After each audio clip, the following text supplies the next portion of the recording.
you would think certainly millions should be involved. Yeah, you would think that you have to leave something just for their protection because, let's face it, that's a high-profile family. And bad people could come after them, ransoms and things like that. I would think that they're always going to need to be protected in some way, shape, or form. At the billion scale, that's like me leaving my kid $100. So, yeah, exactly. That's the analogy. Welcome to Life's Third Act, an enlightening look at estate planning, retirement, and beyond. Welcome to another episode of Life's Third Act.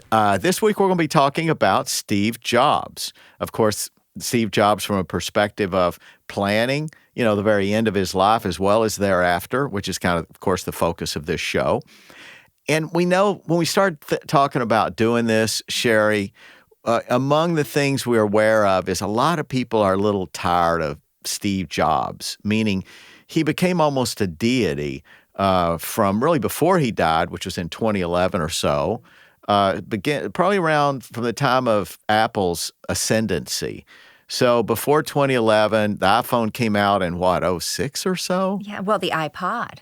Yeah, that started it all. The iPods did start it all. So from that moment, all of a sudden, Apple started having this resurgence, and this was all attributed, correctly or incorrectly, and I think largely correctly, that Steve Jobs is probably the single biggest influence.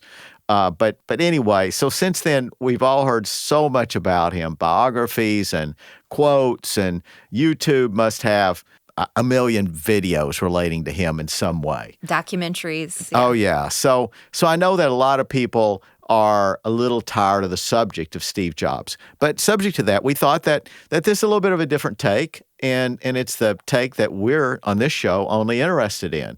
And to be honest with you, before we even started this, I had no idea. I mean, as much as I did know, I thought I knew more than most people about Steve Jobs, but I didn't really know a lot about his estate and how that had gone. It had never gotten much publicity, in part because I think some people thought it was, it lacked some of the drama and the theater that's associated with people like rock stars. And if you want to find, interesting, captivating, voyeuristic, inspiring sort of stories, then look to rock stars and their estates, as this show has shown. Mm-hmm. But maybe I should say people in the music industry. Justin, we can't blame this entirely on the youth and their music, can we? I mean, I think that's a kind of a tired argument by now, isn't it? Yeah. Well, their forebears did a pretty good job of partying and dissipated living. And Steve kind of, I guess you could say, kind of nerdy into computers and only had one wife. Yeah. Pretty plain. Yeah. So, and you're right. The person that, we'll talk about that. So he had another person in his life, but yeah, one wife, that is exceptional. So he planned. He really was a planner. And it's refreshing to talk about somebody who was a planner versus so many of the things that are gone wrong. Willy-nillys. Yeah, so many things that we talk about on this show are things that we learn not to do by the bad examples of the subject of the show. But in this case, there's a number of positive things. So not as much drama, I'll head that off. Hope I don't lose you. But it's not as much drama associated with Steve Jobs, but some really good lessons. So let's start with his life. Tell us a little bit about him. Well, he was born in 1955, and he was adopted. So he was adopted by Paul and Clara Jobs shortly after he was born. So he lived a good life. He got in trouble quite often because, he got bored at school. So, you hear that story a lot, though. Kids who are bored in school, they just tend to just need more to keep them occupied because they are just such good thinkers, deep thinkers, creative folks. So, and of course, with the creativity, he did end up as a teenager meeting Wozniak, right? And I'm sure you've heard of him, his partner. Yeah, and he was that Steve Wozniak? Yes, so it was two Steves. Two Steves. And they really were the team. Mm-hmm. I mean, they kind of perfectly complement each other, like two pieces of a puzzle that fit together. They were different and yet perfectly complementary. Mm-hmm. Yes, they sure were. So they met at Hewlett-Packard. So, I mean, computers is what they're all about, right? Uh-huh. In an early era. Mm-hmm. So this would have been They started it. So In that what, would the have been 70s? Yeah, in the 70s. Okay. So because he was born in 1955, so he had a little bit of time to grow up, right? A little bit. Mm-hmm. And then he just started. The two of them started working together, had a lot of ideas, and what I thought was most interesting moving forward is that he made a lot of money with Pixar and Disney. I didn't know You he didn't know also he was got into behind that. I was like, oh my gosh. So when he Yeah. sold Pixar back to Disney, that's where the bulk of his money came from. And I always thought it was, all these great Apple products. Yeah, and it's funny how, you take a guy like him who was just a serial entrepreneur, and he is full of energy, and he had great ideas, and he was smart, and he was ambitious, and you put those things together, and good things happen. Even when you put him out of what was his famous accomplishment, he will always be, I think, Apple, but yet when they brought on the former CEO of Pepsi, they brought in this guy who they thought they needed something more organized, more institutional, more corporate, versus Steve Jobs was notoriously a bit of a mess, and he kind of carried this storm with him. So he would walk into meetings and they'd be talking about some particular topic, like in product development. Mm-hmm. Notoriously, he'd walk into product development, but also marketing. So he'd just wander in, and he wasn't interested in what the others were talking about. He would have, on one occasion, the story that I think was told in his biography by who did his biography. He's the same guy that did Vincent Van Gogh, or I think did Michelangelo. I know. Let's see. Steve He Jobs likes to biography. do. He Walter did Elon Isaacson. Musk. Walter Isaacson. So Isaacson told this story. So he comes into this meeting and he has this phone book, and it's a phone book of a large city like L.A. And he throws it on the table, or drops it on the table, says, "This is what we have to do. We have to create a computer that will fit inside a container and will have the dimensions, essentially, of this book." So that became their marching orders. I mean, just summarily, without a lot of explanation as to how it might be accomplished. He just said, "This is what we have to do. This is what we're going to do."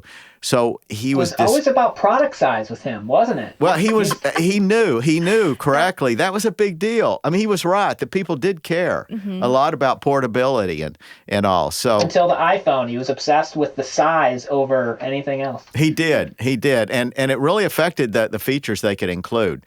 But his judgment seemed to be so much right on. But anyway, so that's an example of how he comes into meetings.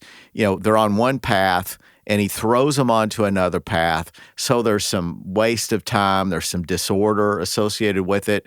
So we can look now, with the benefit of time and having watched the great success of this corporation, and see him as just being good without any drawbacks. And there were a lot of drawbacks. Well, didn't he also wear the same thing every day?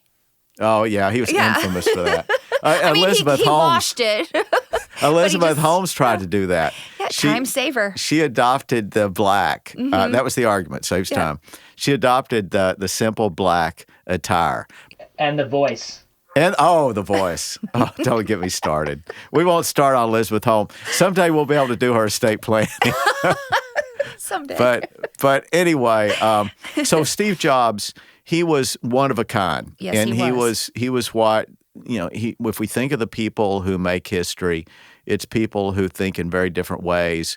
They're unperturbed by the fact that they're disrupting, and that often they're annoying. Often these people, in the Couple moment, bubbles off center, right? He's just a little different. Steve But that's Wozniak, a beautiful thing. Yeah. If you listen to the Steve Wozniak interviews, and there are a couple of them on YouTube, Steve Wozniak has a little bit of I would say, not a good attitude about his whole experience. He seems a little negative to me, but he feels he got shunted aside. But he made he was a multi-millionaire. And he was on Dancing with the Stars, so he made it to that. Are you serious? Yeah.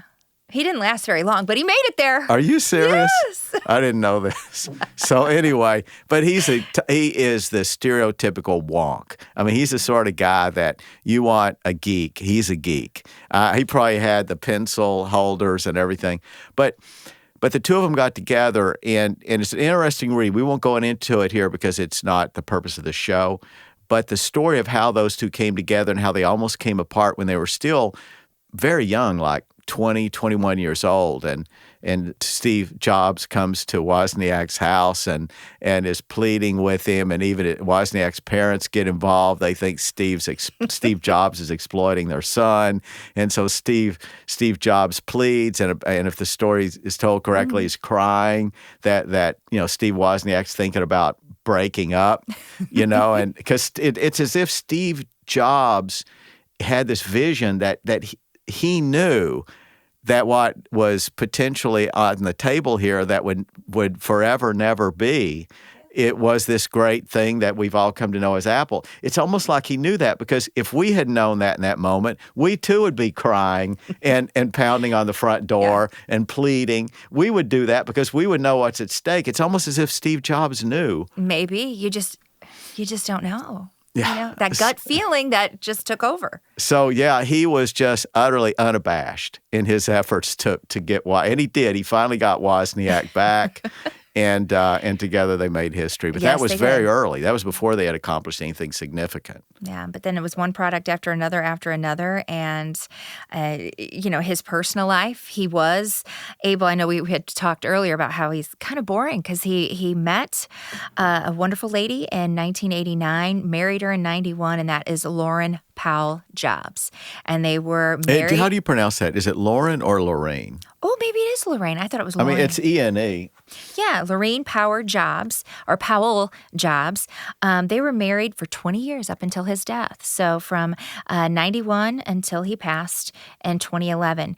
And they had 3 children. And I will say, I remember hearing stories about how they weren't going to leave their kids anything.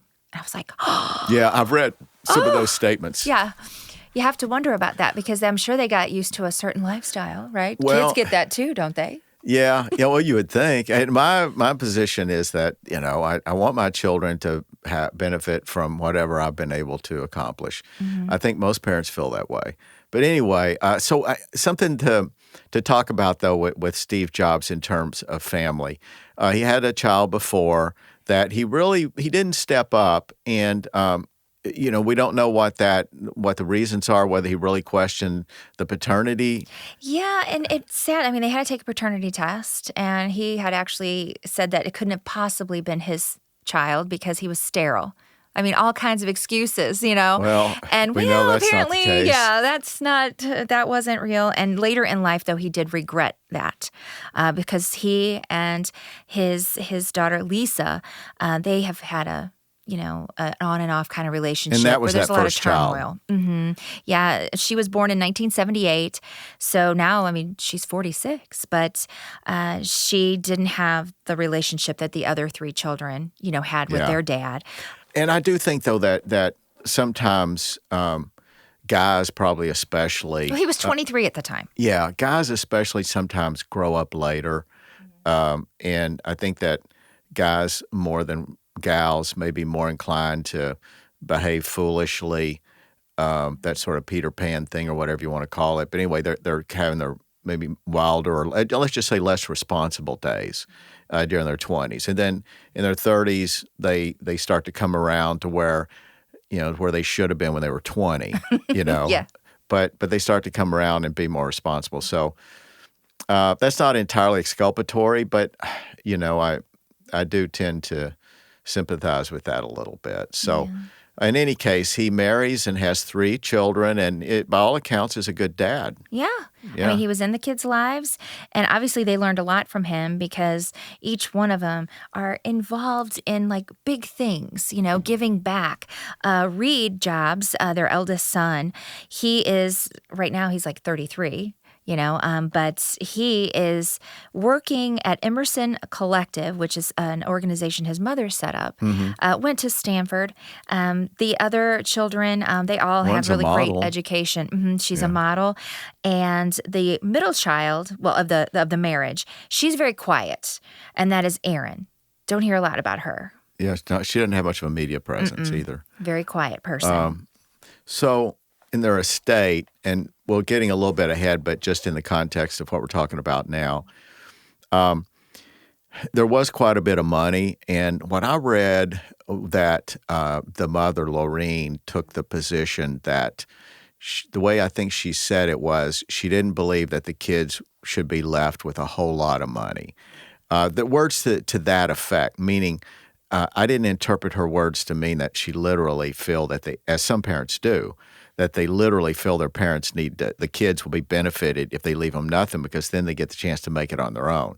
So there are those parents. I wasn't interpreting her remarks to mean that. No, and actually, the oldest daughter from his non-marriage, Lisa, she stated in 2018, she actually was part of an interview, and she told the New York Times that the kids did receive an inheritance in the millions. That's what she told the New York Times. And that's what you'd expect. I mean, even if you're being tight-fisted, when you're worth close to $10 billion, you would think certainly millions should be involved. Yeah, you would think that you have to leave something just for their protection because, let's face it, that's a high-profile family, and bad people could come after them, ransoms and things like that. I would think that they are always going to need to be protected in some way, shape, or form. Yeah. At the billion scale, that's like me leaving my kid $100. So, yeah, exactly. That's the analogy. So Steve Jobs, though, we know that he contracted, what was it, pancreatic cancer? Yes, he sure did. And he died, of course, in 2011. But when was he? He was diagnosed in early 2000s. Yes, he was diagnosed. He was able to prolong his life for another 8 years. He had a liver transplant, and I believe that he started getting sick. 2003, he was diagnosed. Okay, 2003. Yeah. So he started, he probably had symptoms before that. But, you know, what I found interesting, and I remember reading this in the 90s when he wasn't an icon yet, but he was famous, was his diet. He was a guy who was different in lots of ways. He had this interest in Indian mysticism. And before he got even associated with Apple, I think he went off and lived in India for a while, as I recall. I mean, I read his biography years ago, and it wasn't something I looked at for this show. Yeah. But anyway, so he started on a diet that he followed for some time, and I think it might have been just juices. I know he looked bad for a while. Fruit. He considered himself a fruitarian. So it was only fruit. Fruits and seeds. Seeds, okay. I thought it was nuts, but it's seeds. Okay. Yeah, it turned out to not be a good idea. I mean, people around him at the time were saying that he wasn't looking healthy. So he probably did some odd things with the intention of being more healthy that you wonder, you know, did some of those experimental diets or something have an impact? And maybe not. It could be, you know, he was adopted, so we don't know to what extent there's this genetic link. Yeah, and that's where I guess balance is important. You know, you can't just have one of anything. If you're just going to live on fruit, it could be, but again, we don't know for sure. But that cancer spread to his liver too, but he did have that liver transplant. Yeah. Yeah, I remember that was controversial too because it was alleged that he got ahead in line. And the whole idea is you're in line for donors, and he apparently was moved to the front of the line. So the doctors who performed that surgery, and I think why does Tennessee come to mind? I think maybe it's Vanderbilt or something. Anyway, the doctors were emphatic that no, we do it also based on the seriousness at the time and to the extent there's an urgency, and that he qualified independently. But do we think money and his fame had I mean, we can probably assume that was a factor, to which I wouldn't be disturbed. But anyway, so we come to the point. We'll move then to his death. We'll talk a little bit about the estate. Yeah, so he got that liver transplant in 2009, and then he passed in 2011. So he stepped down, though, before he passed, 2 months before he passed. He stepped down in September or August, and then he passed away in October. So I suspect that there was probably estate planning done ahead of the diagnosis in 2003. But if not even, we know that from that point that there was a lot of attention given to the estate plan because at that point already we knew that there would be a lot of money involved. A lot. And, of course, over the next 8 years to his death, there was a lot more involved because that was when Apple took off it was a rocket during that period. And, well, I think there's trusts involved, too. So trust nobody's going to know about, right? Yeah, and that's part of a recurring theme on this show, but it doesn't essentially forbid our talking helpfully about these topics because we can intuit or we can infer about the terms and the types of trust that were done. So it still gives us an opportunity to talk about what was very likely the details of the plan to some extent. Well, they also had listed that the estate plan likely allowed for tax deferral by potentially leaving assets to his wife. So with the tax referral, tell me about that because I'm learning these things too. Yeah. It is. There are lots of reasons to have a trust, and people who've watched this show know this. And so I'd like to think that anybody who watches this show very often already has their trust planning in place. But most of the people who watch this show probably have what's called revocable trust that they don't have any tax implications, good or bad. They don't require you to surrender some control over your assets. You still have the same ability to sell, mortgage, lien, whatever you give away, whatever you want, as if you didn't have the trust. So if you do it properly, you have to take an additional step to acknowledge the entity, but still, it doesn't inhibit you or restrain you in any way.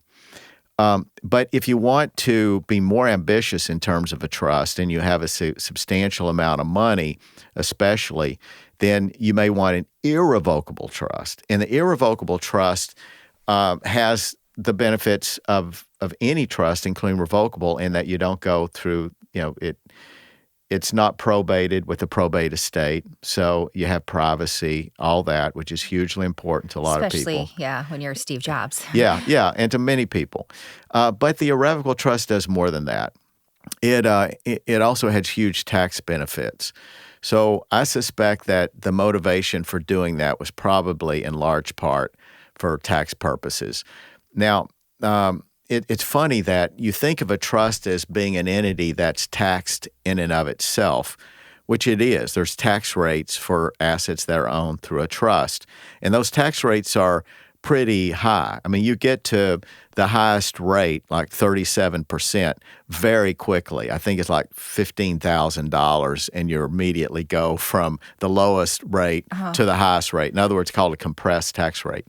So that in and of itself, you think, well, gee, why would I want that? But hang with me. So an individual gets to 37,000, give or take, or 37%, give or take 0.5%. They get there at maybe 500, and I think with the latest tables, it's like 550,000. So you only hit the top rate when you get up to $550,000. Remember, this is after your deductions and everything else, where you try to reduce your income from what it started. So you might say, if you just looked at that, you'd say, well, from a tax standpoint, it seems to me I should definitely own outside this irrevocable trust if it's a taxable entity. So there are two things to think about. One is that there are two tax regimes, as it's called. And I'm not going to let this get technical, so I really bear with me. I hope that no one watches this show and thinks, oh, it just became so technically boring that I just gave it up. Because I sometimes watch videos on other topics that do that. So I'm scrupulously trying to make this very simple. So you have in terms of tax regimes, you have an income tax system, and it has its own set of rules and its own rates, as we just talked about.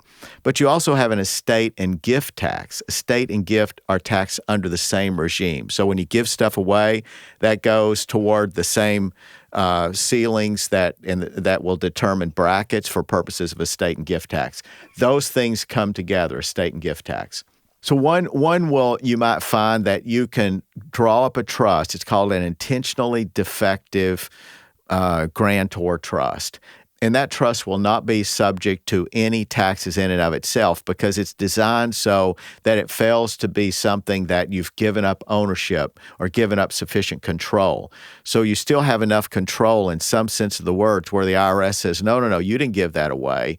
You're going to have to pay personal taxes on it. And it's really what you want. You want to fail that test because you prefer to pay personal tax. So if you're a father, you have a family of 4, you want to put money in a trust for tax reasons that I'll come to in a minute, some additional reasons, as well as privacy, et cetera, asset protection. So you want to put it in there, but you worry, well, gee, am I going to have to pay a lot more in taxes because I almost immediately go to 37%, and now I don't pay 37% on my, if you're making, say, $500,000 a year, you're paying much less overall.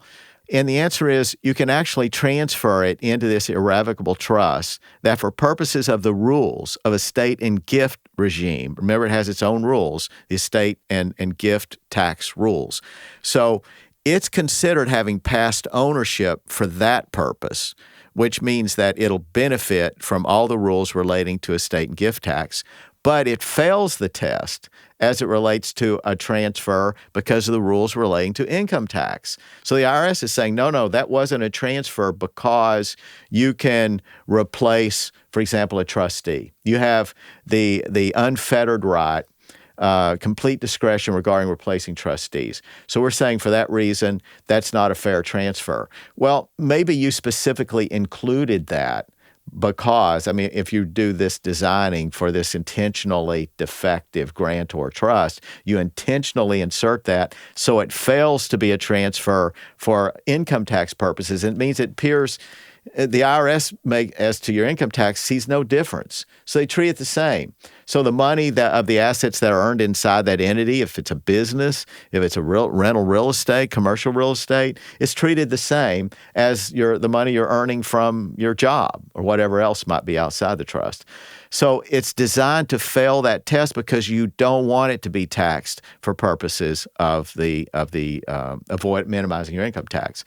Now, on the other hand, what do you want it to be considered, though? Well, you want it to pass that test where it gets those benefits associated with estate and gift rules. Remember, if you have sufficient money, though the exemptions are high right now, granted, they're set to the exemptions that are in place now, that when you die, whether you're going to owe any estate tax or gift tax, that's determined by this schedule now that's in place. So there's a certain exclusionary amount and exemptions that are available that as long as you're below those, you're unaffected. And believe it or not, it shocks people to learn that you don't hit that gift or estate tax until you get to around, if you're a married couple, right now it would come to about $28 million. So it's around 14 or so million apiece.